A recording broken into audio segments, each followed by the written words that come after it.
بسم الله الرحمن الرحيم نحمده ونصلي ونسلم على رسوله النبي الكريم أما بعد.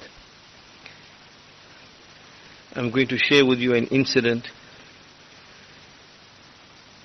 and let us keep this at the back of our minds, that in the system of life,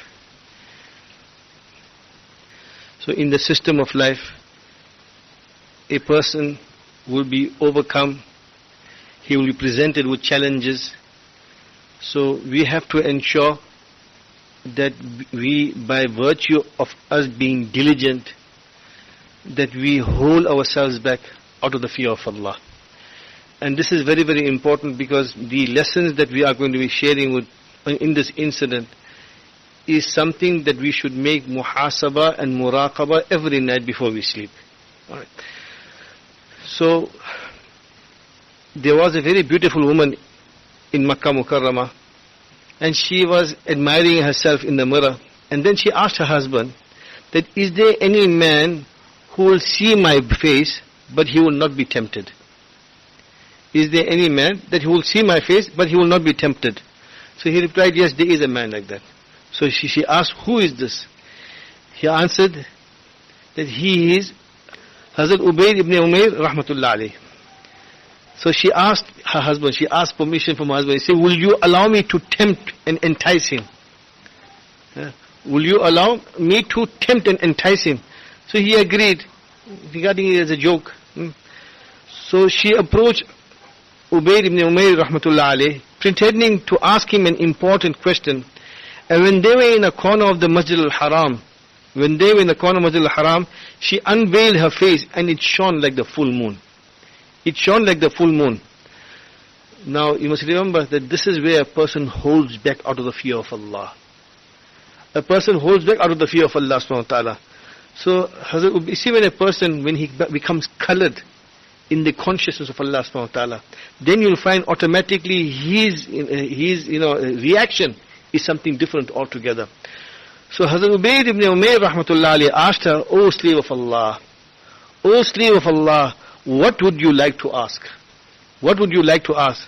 So she replied, please fulfill my desires as I am in love with you. It was all a pretext, but it says, please fulfill my desires as I am in love with you. So Hazrat Ubayd rahmatullah alayhi replied, I would like to ask you a few questions. And if you reply truthfully, I will consider your request. If you reply truthfully, I will consider your request. So she remarked, I will most certainly reply truthfully. And we find that, our Hazrat Rahmatullah alayhi mentioned, he says, in previous times, even the gunahgar, even those that were sinful, they did not speak lies. Nowadays, even the truthful speak lies. those around haq, they speak lies. Allahu Akbar. What an indictment upon, how we have lost the plot. So she replied, I will most certainly reply truthfully, and as many questions as you pose to me. So Hazrat Ubayd asked, and this is what we require to now understand and then contemplate, make muraqabah every night. If the angel of death comes to you to take your soul, would you be pleased that I will fulfill your request at that time? First question. So he replied, by Allah, never. By Allah, never. Then Hazrat Ubayd then said, you have spoken the truth. You have spoken the truth. Then he says, if you are being lowered into your grave and you are about to be questioned by the Malaika Munkar and Nakir, would you be pleased that I fulfill your request at that time? She replied, by Allah, never. By Allah, never. Ubayd then said, you have spoken the truth. You have spoken the truth. Then he says, when people are given the book of deeds, and you do not know whether you will receive yours in your right hand or your left hand, would you be pleased that I fulfill your request at that time? She replied, by Allah, never. By Allah, never. Ubayd then said, you have spoken the truth. So if you are about to cross the Pul Sirat, and you do not know whether you will make it across by 500 years flat and 500 years down, 1,500 years journey Every one of us will have to pass that full sirat before, and Allah Ta'ala grant us steadfastness also that we must not fall into Jahannam at that time. So she said, will you fulfill my request at that time? He said, by Allah, never. By Allah, never. Ubayd then says, you have spoken the truth. Then he says, when the scales of deed are brought, and you do not know whether yours are heavy or light, would you be pleased that I fulfill your request at that time? She again replied, by Allah, never. Ubayd then said, you have spoken the truth. Then he says, when you are standing before Allah, when you are standing before Allah Ta'ala to account for your deeds, would you be pleased that I fulfill your request at that time? Again she replied, by Allah, never. Then Ubayd then said to her, he says, you have spoken the truth. O slave of Allah, fear Him as He has bestowed you with many bounties. The woman then returned to her husband and who asked, what happened? She replied, we have been wasting away our lives. We have been wasting away our lives until now. She then dedicated her time to salah, roza, and other forms of ibadah. Thereafter her husband would often remark, what has Ubayd done to my wife? What has Ubayd done to me? Every night she was like a bride, but now she has no inclination to the world. But the thing is that, the lesson that we primarily learn, that one who contemplates over the reality of death and accountability in the hereafter, he will abstain from every potential sin. He will abstain from every potential sin. So the thing is that, again, let us remind ourselves every night before we sleep. Let us remind ourselves every night before we sleep also. And let us be truthful to ourselves. Let us be truthful to ourselves. Malak al-Maut is going to take out our ruh. Will we be ready or not? Will we be ready or not? He says that when we are going to be put into the grave, and we are going to be terrified by Munkar and Nakir, will we have himmat to answer them or not? Ask ourselves.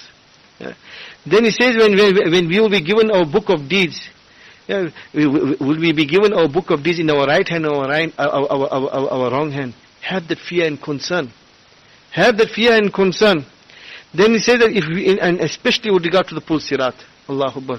In regard to the Pul Sirat, there were some people that will cross over with the speed of lightning. May Allah Ta'ala make us amongst those also, inshallah. There will be those that actually will be crawling over, and they will be floundering around. There will be those that will be dangling around, but then through the shafaat of Nabi Karim Sallallahu Alaihi Wasallam, they will be taken over also. But the thing is that it is a reality. It is a reality. And then understand also, by what are we consuming ourselves in this world for?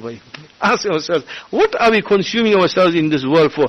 If we live in this world, 60, 70 years maximum. And then thereafter we are going to go into the akhirah. And just, if you look at it also, the thing is that Pul Sirat, this is the journey of 1,500 years. The Pul Sirat is a journey of 1,500 years in the Akhirah. Just not even going to Jannat, and we're not even talking about even the day of Qiyamah also. Just Pul Sirat, 1,500 years journey. Allahu Akbar. It's going to be such a long journey.